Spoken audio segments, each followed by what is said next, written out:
Some of the people I know very close to me got married. They lead a very successful life with commitment because their love started from college. But not everything ends up in such a manner. Okay. Lot of people I knew, a lot of couples, a lot of my friends' parents have a very good love life, a very good family life that started off with a love from college. But that was back then. But today's time, what has gone so wrong? Why am I so against this? I will never fall in love in college. Okay, see, let's be real. Girls come to college wearing all that makeup, all that super hot dress. We guys go to college dressed up in the morning, waking up so early. We do all that decorative shit too, right? We put that hair gel on. I don't. But I use watches and stuff. I use good sneakers, good dresses. I'll be very conscious on the kind of words I use in class. Why? Because to impress others, right? You're all literally playing characters, identity, decorated identities, right?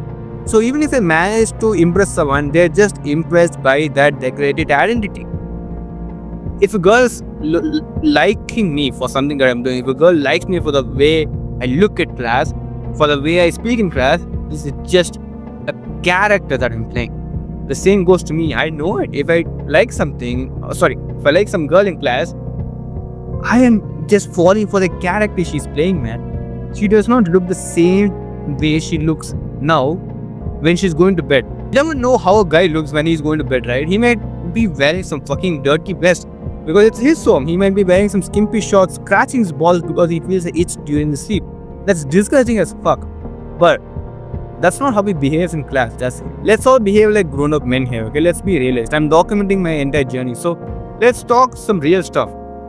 When I'm in the class, when I go to the class, I'm definitely not looking at a girl first in her face, okay? I'm not going to lock into her eyes. Even if the eyes is perfect, I'm not going to lock into her eyes when there are other assets popping through, okay?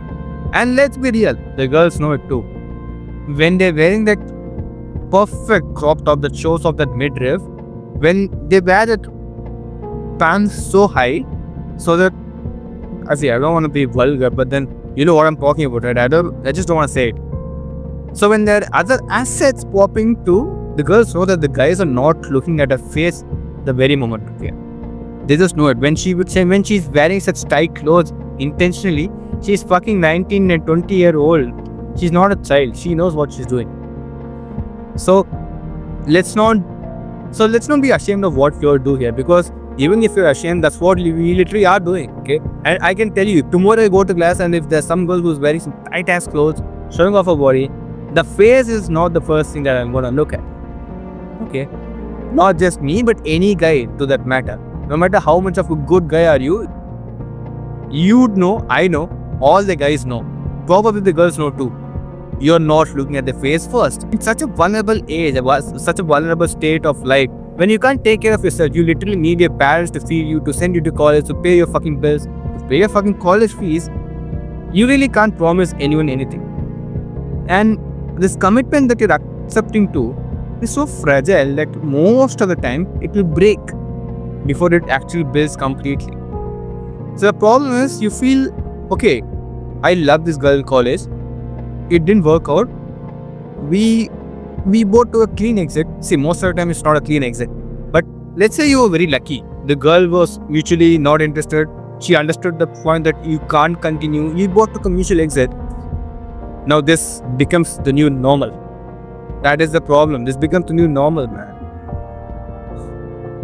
See, I'm not against, when I'm just angry, I'm not against college love. If I have the potential to meet my wifey in college, of course I'm happy.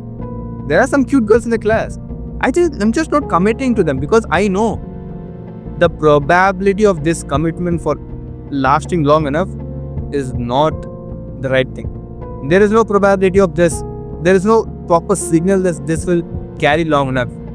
And if you come and tell me, oh, what if you miss the right girl? No, that's not how it is. If she's the right girl, of course, I'm not a dumb fuck to live. And if she's the right girl, according to me, for my own personal standards, no, she will not do that kind of stuff. She's not going to break. She's not going to behave in such a way that commitment is going to break. Because you just can't say that the girl is cute and you're not ready to miss out on her. No, that you can never say that. You can, because let's be very honest. When you were in your high school, which is 10th standard, you thought some girl was cute. You thought you wanted to be in love with her. And then if you change school to 12th standard, or even if you change classes, there was some other girl, you thought she was way too cute. And then in college, you will start to think she was someone cute. And in college, if you see someone junior or senior and they look more cuter, then you're going to stick to them. So it's always your monkey brain just jumping from branches to branches because there is no commitment. The problem is when you take such a fragile commitment, you break it easily and breaking it becomes normal. That is the problem. It's most like this. Have you ever heard of the song Superman from Eminem? The artist Eminem. There's a very beautiful line. Don't touch what you can grasp. That's exactly what I'm telling you. Don't dare taking commitment when you can't handle it. Because when you make it the new normal to break the commitment, that's what opens the gate to the smash and forget culture. That's what opens the gate in your life for casual dates and probably hookup cultures. Because now you don't feel that there's anything special about a commitment. It's gone. It's just vanished into thin air. What? I like the girl, it didn't work out, so we fucking left each other, right? The same is what I'm gonna do now. I'll go date a girl, probably smash, and then if it doesn't work out, I'll just take an exit. Even if it's messy, I'll just take an exit. So now you're just another manhole. You're not a guy with proper conscience. You're just a manhole. That is probably the last thing you want to become in life. I have friends. By friends, I really mean guys I talk actively who are manholes. I talk to them because I do not give a fuck about what they do in their life. If he can get me things, I'll talk to him as long as he can get me things. The moment he starts becoming useless, I'm sorry, I'm not going to talk to him. That's how I already cut off 6 people. I know they're angry. I don't care because they're angry and still they can't do shit to me. So now you see how much they have influence in my life. If you just can't get emotionally fixed onto some random bullshit nonsense, can you? If you do, that's up to you. That you're a fucking idiot. If you do it. If you're not doing it, welcome to the gang. You know, there's a link in the description. This is basically like a community that we all run. It's not me running. It's us running it. Us as in people like me. If you vibe with me, if you fuck with this video's idea, you are literally supposed to be inside that group. It's not about me teaching anyone. It's about we all learning stuff together. That's how it works. Literally a free community. No one gets to sell anything in a community. If some random scoopy, skimpy guy sells anything, we just kick him out. Okay? There's no admin's control and all. You just, when it's up to you. If you want to join, you join. Whenever you want to leave, you leave. It's an open entry, clean exit thing. Just do not waste it. Okay? Go now. And I don't know what to say. Maybe join or welcome, whatever it is. Just come in, man. Just come in. Okay? Coming back to the video's point. The problem is, it doesn't take long for that one time to become your first time. If you don't get the point of this line, see, everything starts from that one time. I'll just do this one time and I'll stop. No, you start doing it one time, and that's how most of the guys, including me, develop the habit of jacking off, right? We just tell ourselves it's one time. Even when you're in a no-fact state, you just tell yourself, convince yourself that it's at one time. And then what happens? The next time you say it, same thing, one time. And then you keep doing it again and again and again. So that one time just became your first time. And then you kept doing it again and again and again for long enough for it to become a habit, right? That's just how it works. So, it's pretty annoying to say the right thing, the truthful thing, and yet stay on the villain side. People consider me harsh, totally idiotically selfish. Like, I have no idea, I have no common sense. These are all the names, all the labels that have been thrown on me. But the point is, I don't give a fuck. Down the line, when the thing I have for my family is just imagine this, just try to visualize this. You coming home from work, all tired because you grind your ass off at work because you want to provide for your family. You may run a business, whatever it is, but still you're grinding hard. You come home just to see that, okay, yes, your wife has missed you. You were needed and you were missed.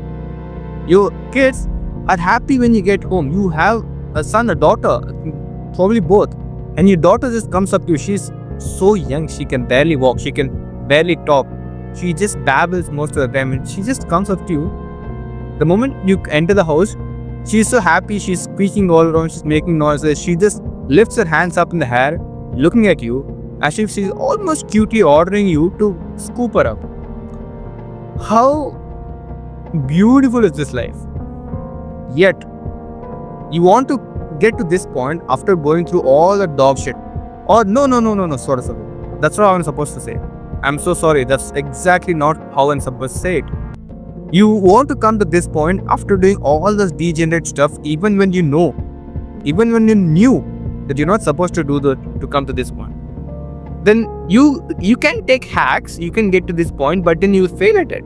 You'll just not fail at yourself. You'll fail yourself, your potential wife, your family, your kids, everybody. You just started and you just gave birth to a degenerate lifeline. That's how it works. And I really hate it when I see people who are already married get a divorce, marry again. Fucking the worst thing that can happen is you have kid already with some other guy, then you took a divorce, the kid now lives with you, and you marry some other guy, now you have a kid with him also. I'm not talking about women in this part, I'm talking about guys too. So fucking crazy.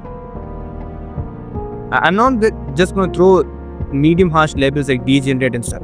I'm not even gonna say anything, because the guys who fucking hate this like me can just feel the heat already. You don't belong out there, buddy. That's what I'm going to tell you. You belong with us. I don't know what I'm supposed to say. Probably come home or something. Just go to the link in the description. Come home. That's it.